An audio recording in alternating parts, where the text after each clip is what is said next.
Okay, so someone asked for this battle like months ago or something, and I totally forgot it, but here you have it now.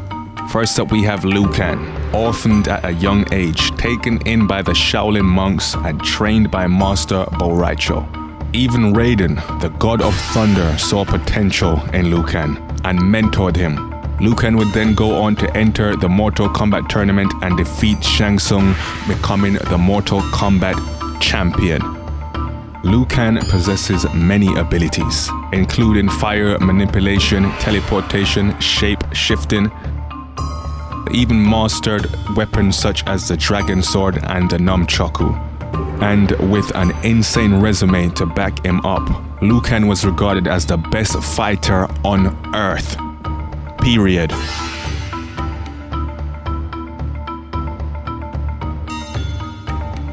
And his opponent, K, aka K'Dash.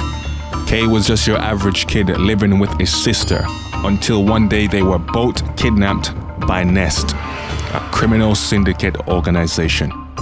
K was kept and trained as if he was some kind of weapon. Hell, he was given Kyo's DNA, giving him the power of pyrokinesis. During this program, K's memories were erased. After entering a King of Fighters tournament and finding out that he was just a pawn for Nest, he left the organization. In fact, started to track them down in order to find out what happened to his memories and his sister. K'Dash, much like Liu Kang, possesses fire manipulation and the ability to teleport. Also uses a fairly similar style and is regarded as one of the top fighters in the King of Fighters.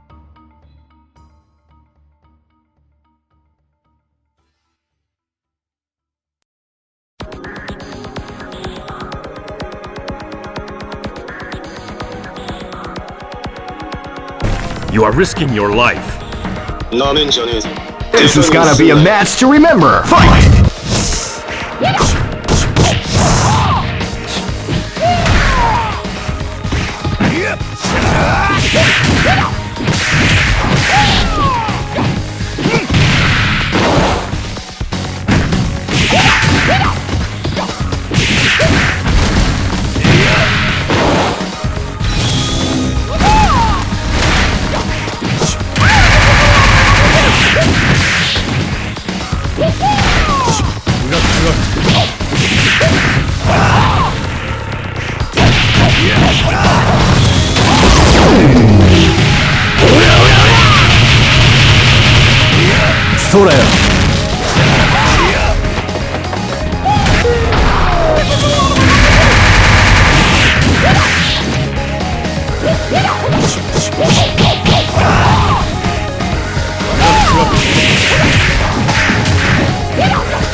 Finish him! Liu Kang wins. Fatality.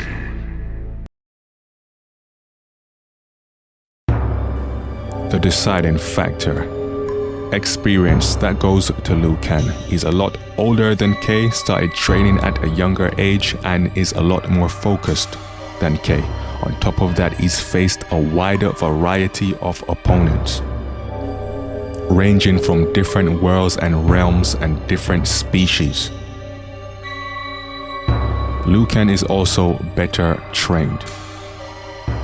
Whereas K'Dash was trained by Nest, Liu Kang tops that in being trained by three of the most influential fighters ever. First, Liu Kang followed the teachings of the great Kung Lao, someone regarded as the greatest martial artist on earth before he died.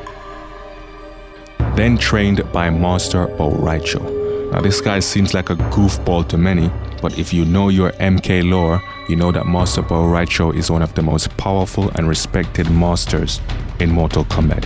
Even people from different realms recognize his ability. On top of that, he was mentored by Raiden, the god of thunder. Passing on all his experiences, hints and tips, it doesn't get much better than that. Liu Kang has also mastered more fighting styles. Now once again, mastering many fighting styles doesn't automatically give you the win. What this does is give you more options in a fight, and in this fight it comes to play. K'Dash's fighting style is known as the pure violence fighting style. This is K'Dash freestyling with his fire techniques and mixing it with Jeet Kune Do. Hey, guess who's mastered Jeet Kune Do? Liu Kang. That's Bruce Lee's fighting style. So not only does Liu Kang have this edge, he also has other fighting styles to use against K, such as the Shaolin Kung Fu, which is a mixture of many fighting styles anyway, plus he's got the Monkey Fist and the Dragon Fist. So Liu Kang here is clearly the better fighter, so this is over. But let's dig deeper. Resume, one of the most important things for a fighting game character. Now in K's quest to take down Nest, he has come up across many tough bosses. People like Zero, people like Ignis, very tough bosses. And he did manage to take down Nest. But here's the problem. He did this as part of a team. The King of Fighters rely heavily on teamwork. Strikers jumping in and out, wearing down the bosses. They always have the numbers advantage when they're facing the bosses. And in the end, it took a combination of teams to take out Ignis. A combined effort. So clearly he was heavily helped, taking a lot away from the victory. Liu Kang, on the other hand, when facing tougher competition, fought his battles one-on-one. Let's go through his resume of MK9. That should be enough. When Liu Kang faced Ermac, Shao Kahn's most powerful creation, Liu Kang defeated him one-on-one. Before the fight, Raiden even hints to Liu Kang that Ermac is nothing like anything he faced before. Liu Kang defeated him. We are many. You are one. We will destroy you. Liu Kang then faces Scorpion and Quan Chi in a 2-on-1 handicap match and defeats both by himself. A huge victory. Immediately after this fight, Shang Tsung teleports Liu Kang to Goro's lair. Liu Kang falls from whatever distance and lands on his ass and gets right back up and faces the undefeated Goro. Goro in his prime, a man who can squash a human skull and rip a body apart. Liu Kang took blows from this man, weathered the storm, and used his speed and fighting ability to win this match by himself. And of course, came back up and defeated Shang Tsung by himself, becoming the Mortal Kombat champion.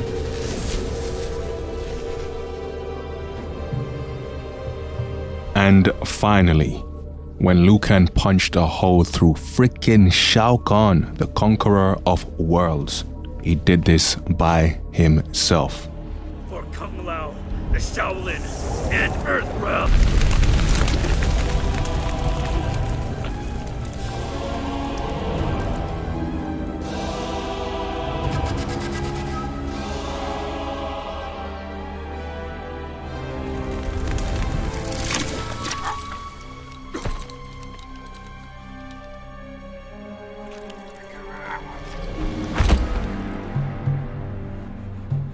Cannot believe Earthrealm has won. And you know what's funny? After all the times Liu Kang has saved Earthrealm, all his victories from MK1 up to MK9, you still have people trying to lowball the character. For what reason, I don't know. Excuses like, oh, he wasn't ready, he didn't take him seriously, he was on the MK rules. Listen, Shao Kahn on the MK rules was quick enough to sneak up on Kung Lao and effortlessly snap his neck, rip a human in half, and one-shot people with his hammer. Hell, even when Shao Kahn was half dead walking back into his throne room, the perfect opportunity for them to jump him and take over, everyone bowed down. Why is that? Because they still feared him, even in his wounded state. I hate to break it to you, there is no weak version of Shao Kahn. None. This guy's a beast all the time. Liu Kang fought this man, took blows from this man, and defeated this man. Twice in the original timeline, restricted and unrestricted, so there is no excuse. So in the battle between K'Dash and Liu Kang wins because he is the better fighter and has a better resume and track record of taking down all the sub-bosses and bosses by himself. Your winner, Liu Kang.